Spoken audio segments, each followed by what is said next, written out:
Hey everyone, it's Robert Evans with The Pixel Show, and we are doing a fall engagement session today.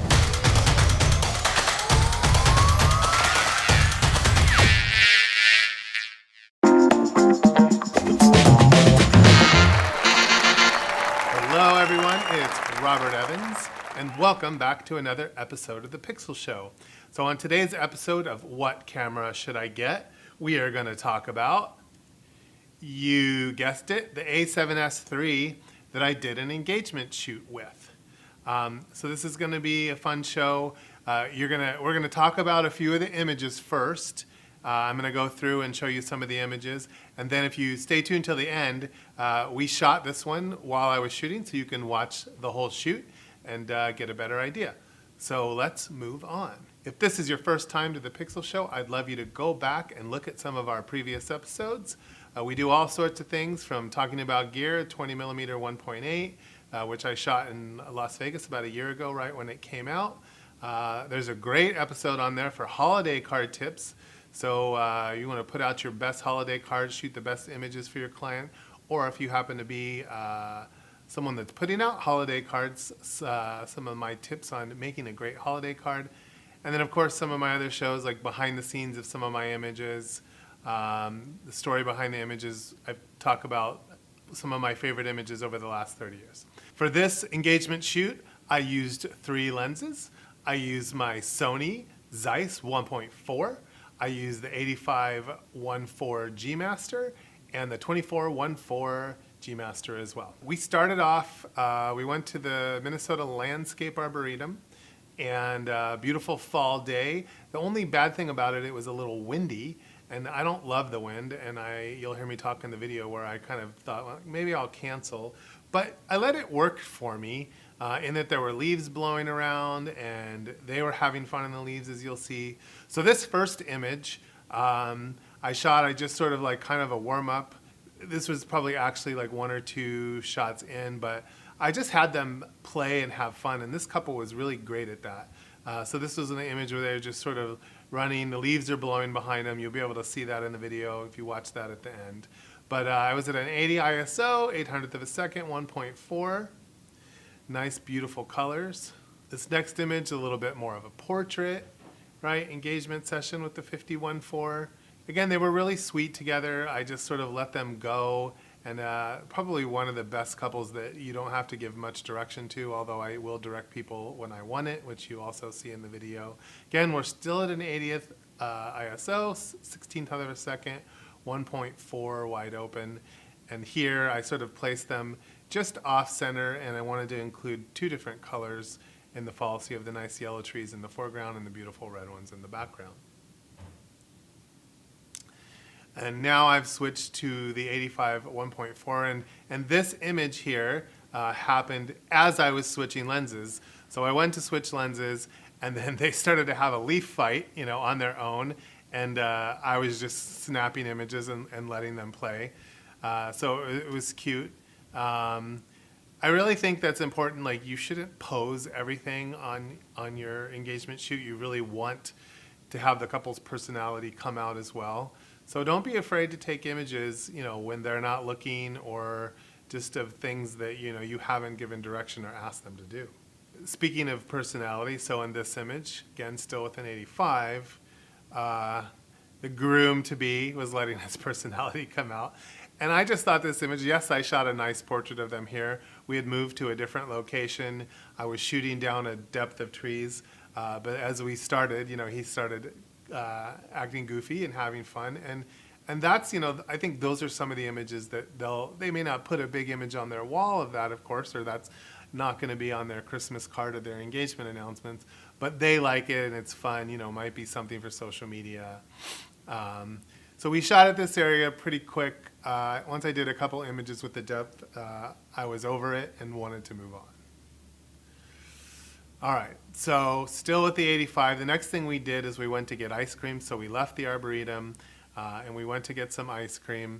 And again, I let them sit there and just have fun with the ice cream. I really didn't direct any of this. I let them go.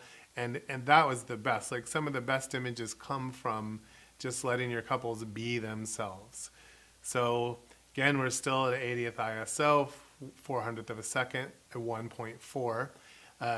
This was great because right as I sat down here, the sunlight came out. It was kind of a cloudy day as well. And then the sun came out, which really lit up that background, which made a huge difference in the images. Couple more of them just having a good time, smashing the ice cream in their faces and laughing. And then we moved on down closer to the lake, still here with the 85. And in this image, you can really see the clarity of this lens. The G Master lenses are all beautiful. And by the way, if you look at the link just below the video, I will put a link in the description and with a link to the gallery with these images. So if you want to go in and look at them closer, I know it's hard to see, just on YouTube. So go check those out. But again, great images. The sun was going down. It was right in their face. Now, that's always usually a big no-no, but kind of at the end of the day when the sun's lower in the sky, I'll take that chance and I'll put the sun right in their faces. And what it did is you see, A, there's catch lights in their eyes, and B, there's just a nice warm glow. All right, still at the 85, I had them go. I wanted to show a little bit of the scenery. And there were some geese right by the lake next to the amphitheater. And so then I had them run at the geese. The geese didn't do what I want them to do. I thought they would all fly away and we'd get this amazing shot. And they just sort of parted and they really didn't do anything. But it was still a cute image and their expressions are great. And again, if you go into the gallery and look at these images, you'll be able to look at this a little bit closer. So they were playing by the lake. Now this image I chose to make black and white because there was some movement in it and he was like pretending to throw her in the water and you can see the bird in the background and it just worked for me. I kind of have a rule with black and white, especially now. I mean, for years I shot film and I used to carry 2 cameras and I'd have to choose what was color and what was black and white. And sort of today with my rule with digital is that if it has emotion in it, if it has movement, or if it has really pretty available directional light, then I think it lends itself to black and white. Again, it all depends on what the subject matter is. And then we went to our last location. Here I switched to the 24-1.4. There's a location right in my neighborhood with the beautiful fall trees. It's that big tree in the background. And I had her just say, hey, jump on his back, give him a hug, and she jumped up there. Again, getting really natural expressions out of them. I'm not, directing too much. You will hear me direct when you watch the video at the end, but I really want to capture the true nature of the two of them.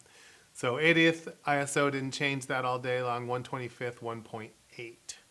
I went to 1.8, I want to shoot totally wide open. I wanted to be able to see the background a little bit. I didn't want to blur it out too much. Of course, there was another leaf fight, so I let them go, and they started throwing leaves at each other. We were right up against that beautiful tree. And then here again is another black and white, and there's like movement, and she's just jamming the leaves in his face. So again, I thought, since we've had a lot of color images, 1 or 2, I presented these that way to them as well, so they could see something a little different. And this is the very last image. And I had them just lay down in the leaves. I got down there with them. And I just wanted to take a nice portrait of the two of them. And that's what we did. So again, still at 1.8. So we see a little bit of the background and enjoy a little bit of that color and the scenery. I mean, the greatest thing about using a shallow depth of field is you as the photographer are drawing your viewing audience into what you want them to see. So of course this is a portrait and the two of them is the most obvious, but if you're using it for art or however you use depth of field, it's a really great way to get your viewer to focus on what you want them to see. So again, I mentioned, click the link in the description and you'll be able to go to the gallery and look at these images. I hope you enjoyed a little explanation, and if you just hang on for 2 seconds, you're going to see the whole shoot. It's about another 6-7 minutes. All right, I'm Robert Evans. Thanks again for watching the Picture Show. Now, most people think of this camera as a video camera, but yes, of course, everyone knows it takes stills. It is only 12 megapixel, but I think some people think like, oh, well, that file's not big enough. For many years, I shot my weddings with 12 megapixel because typically in today's wedding market, most people are not making files larger than 11 by 14, even if you have a nice, 11 by 14 book. So I find 12 megapixels to be absolutely fine. I do like having 24, like in my A7s III or my A9s. But if you're someone that shoots both, stills and video, this is a great little camera. One of the other advantages, just besides file size or color, where this camera could come in handy for those of you that shoot weddings, is really for low light. And this camera is known for its low light abilities. So especially in a dark ceremony in a church or at a reception. So we're gonna start off easy. I'm just gonna have you guys walk, hold hands, and you're gonna stay to this side of the tree. And then the one thing that I will tell you, as much as possible, I just want you to be yourself. So enjoy each other. You can laugh, you can act silly if that's you guys. I will direct when I want things, and it'll be like slight directions, like tilt your head, but like something like this. So right now, I just kind of want you to walk, hold hands, enjoy each other. Like I said, just stay to this side of the tree, probably like out 10 feet, yeah. Because I'm gonna kind of put the barn in the background. So I'll shoot you a little bit as you walk away, but walk at least to just like a foot or two into where the grass gets taller. Okay. And then turn around, come back. We'll do it a few times.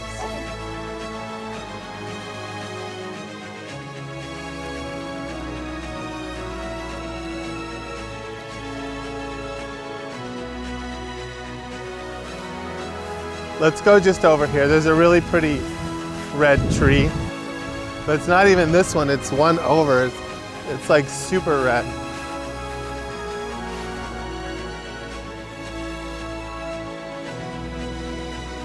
So Karen, turn and look at me. Patrick, keep looking at her. Put your nose like right into her, just relax right on here. Turn your head out a little bit, tip your head into him. Now just both of you relax. Beautiful, just like that, good. And Karen, look off that way, yeah, beautiful. Perfect. So when you stand, even though I know your backs are to me, even if I have you stand and it's full length like that, I'll tell you, put weight on one foot, and then the other one just kind of keep relaxed and even bend. You don't have to bend it too much, but just a little bit. It looks a little bit and stiff. Put those front hands in your pockets. Yeah, and just a little, there you go, good. Now turn and give each other a kiss. Good. Okay, so today's not your best day, ideally, for an engagement shoot. We always want sun and beautiful light. It's cloudy, and then it's wind. I hate the wind. It's I almost thought about not wanting to do this today and trying to reschedule, but it's fall here, it's mid-October. We're not gonna get any warmer days than this. It's just gonna keep getting colder. So, as they were walking away, I suggested for them to what they do, but then I saw all the leaves in the background blowing.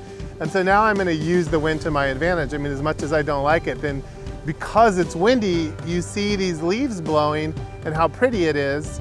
And I'm like, okay, let's use that to our advantage. So that's what we're doing.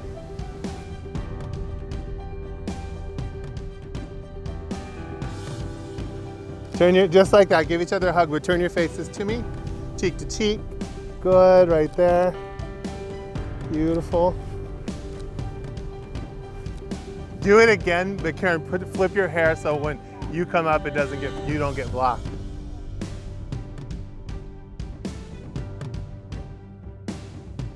Good, arms around each other.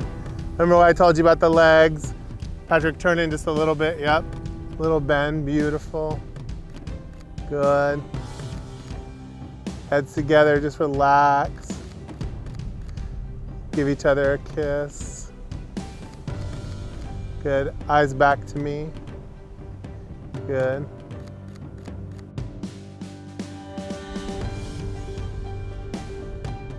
So, really with something like this couple's great in that they kind of just go and they don't wait for direction and they have fun, which is the ideal couple. So it's just fun to let them play and do what they want. Because a lot of times you can't even direct this. they just do what they want. And it also lets their personalities come out. So then you get really great images. I'm shooting about 250th at 1.4 with the 85. We just got some nice backlight. The sun just kicked in. So I'm going to kick that up to about 400.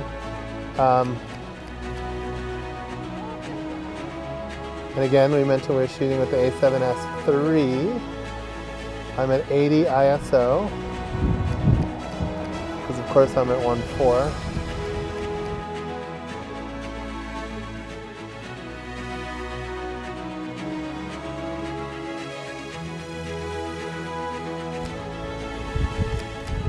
Turn and face each other like a little more how you were.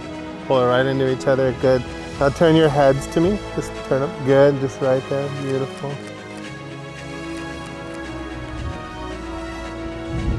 Okay, run at him.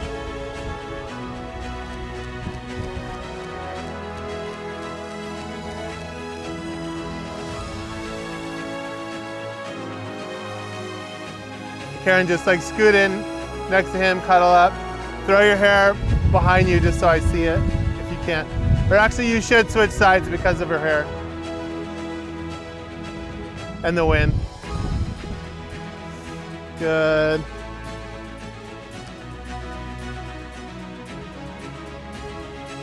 All right, so today was fun. We did an engagement shoot with the A7s III. First time really shooting it with people. I've shot it a little bit for some sports and a few other things, but I haven't really had much time with the camera since I just got it. Do an engagement shoot for a wedding that's coming up next August.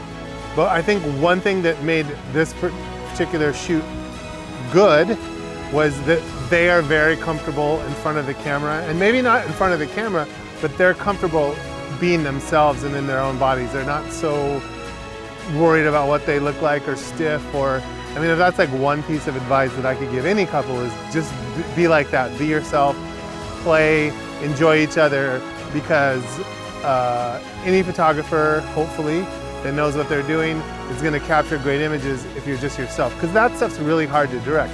I always say, have the photographer that's shooting your wedding do your engagement pictures. Now I know most photographers are gonna look at this and not couples, but I think that's really important because it helps establish a relationship.